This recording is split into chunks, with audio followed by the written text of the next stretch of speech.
It was 4:45 a.m. when Marcus Holloway slipped into the silent halls of Radcliffe and Stone Holdings. The janitor's keys jingled faintly at his waist, echoing through marble floors and glass walls that gleamed with cold, corporate power. Most employees didn't even know his name. But they knew someone kept the 48-story building immaculate. Marcus had taken the graveyard shift, the one no one wanted. The hours were brutal. The cleaning demands were relentless. And most importantly, the executives never saw you. To them, janitors weren't people. They were shadows. Replacements. Expendable. But Marcus wasn't here for recognition. He was here for his son.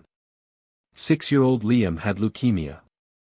Every second Marcus wasn't scrubbing floors, he was holding his son's hand through chemo, reading bedtime stories beside a hospital bed, or chasing hospital bills with calloused hands and an aching back. This job, quiet, thankless, and invisible, was the only one that allowed him to be there for Liam and keep the lights on. Most janitors didn't last more than a month. Marcus had lasted 9. It was during his 10th month that Marcus first saw her. Clara Radcliffe.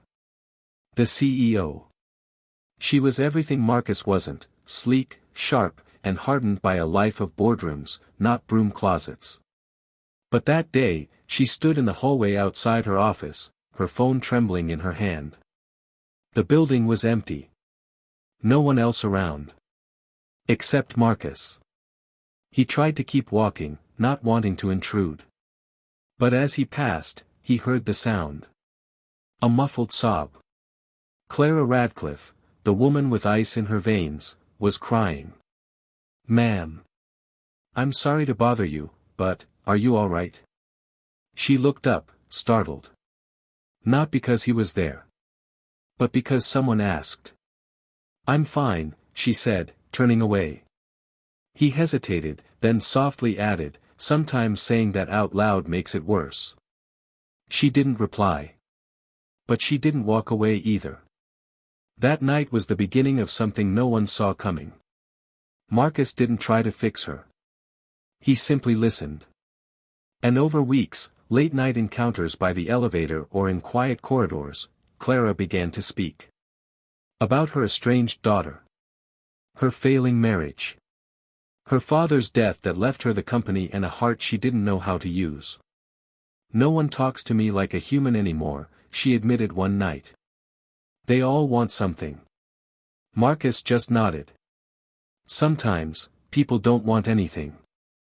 They just care. One night, Marcus left his phone out. Clara saw the wallpaper, Liam, bald but grinning, in a superhero cape. She stared at the image for a long time. "He yours?" Marcus smiled. "Yeah. My world." She learned about Liam's treatments. About Marcus working 2 jobs.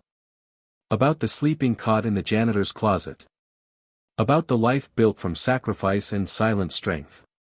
And something changed in Clara's eyes. Not pity. Respect. 3 weeks later, Liam had a seizure at school. Marcus wasn't allowed to leave the building, his supervisor threatened his job. He left anyway. By the time he returned, he expected a pink slip. Instead, he found Clara Radcliffe waiting in the janitor's closet. "You're not fired," she said. "In fact, I think we need to talk."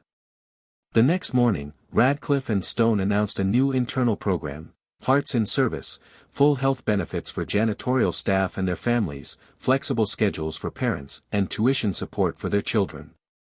No one knew who sparked it. No one but Marcus. And Clara. 6 months later, Liam rang the remission bell at the hospital. And sitting in the back of the room, wearing a simple gray coat and trying to go unnoticed, was Clara Radcliffe.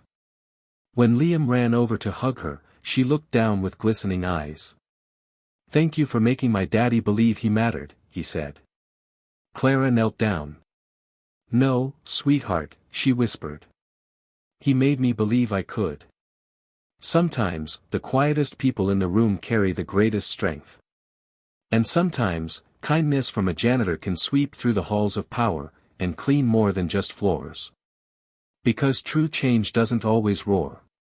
Sometimes, it hums softly in the dark. With a mop in hand. And a heart full of light.